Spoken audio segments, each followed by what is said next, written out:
Freddie, I've noticed in the past that on a couple of occasions at least, it has been because of the people in your corner's love and emotion for Manny that it could get a little chaotic over there during the course of the fight, to the point where there's a lot of people talking or even crying, at times. Are you actually, because of the significance of this fight, kind of laying down the law to everybody about that?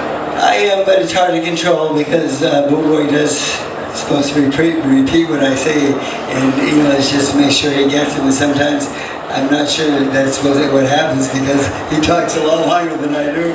And then one day against Cotto, Manny went to the ropes and he was laying on the ropes getting hit pretty hard, and he started crying, and I said, wait a minute, I got one guy fighting doing what I told him not to do, and I got another guy crying. I said, why are you crying? He said, because you told him to get off the ropes, and he's on the ropes. I said, don't worry, we'll take care of that.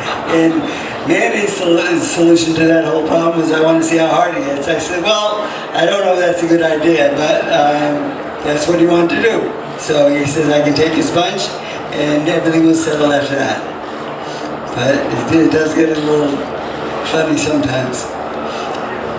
Freddie, over here. How concerned were you with how Manny would bounce back from the Marquez knockout loss? I really wasn't affected. I didn't think he was too affected by that. It was a bad knockout. It was something I was a little worried about. I believe that he laid down for a long time. I was worried, and when I started talking to him on the way back to the doctor's office and make sure he's checked out and he was okay, and then when I walked into the ambulance, he wanted to get the blood off his face. I thought he was very aware of what just happened, and we had all the tests done by the doctors at the hospital. And when I started back with him in the gym, there was no flaws, no changes, no gun shy. He took it very well. I had no concern about that. When I first met Manny, I said, Manny, can I watch some of your old tapes? He said, sure. He showed me 2 fights where he got knocked out. I said, why did he show me that? He said, that's part of my life. I said, why did he show me something good? But that's what I would do. But he wanted to show me the worst parts, and he saved the best parts for later. Right.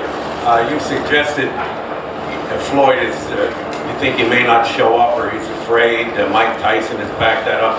Then why would you suggest that Floyd will go for a knockout in the early rounds? Well, that's what I would do. I wouldn't watch the Marquez fight so much about the knockout. I would watch the first knockdown of that fight, and that's what I am going off. That Floyd is saying that Manny got hit by that big overhand right. It was kind of a sucker shot. It's a shot that fighters like him shouldn't get hit with. He pulled away from it. We've worked on a lot on that, but I do think Mayweather will come out with a shot like that because he can punch when he wants to. And the thing is, as a coach, I would advise my fighter to take advantage of it if he could. Freddie, just to follow up on that comment you made about when you first met Manny and he showed you those tapes, why did you decide to work with somebody who showed you 2 tapes where he got knocked out? That's not a way to go into a job interview. That's true, but the thing is, after we worked mitts together, I was so impressed with his power and his speed. It took 1 round for me to go over my people and say, well, this kid can fight. And he went over to his managers and says, we have a new trainer. And we've been together for 15 years now, and it's been a great 15. So, thank you.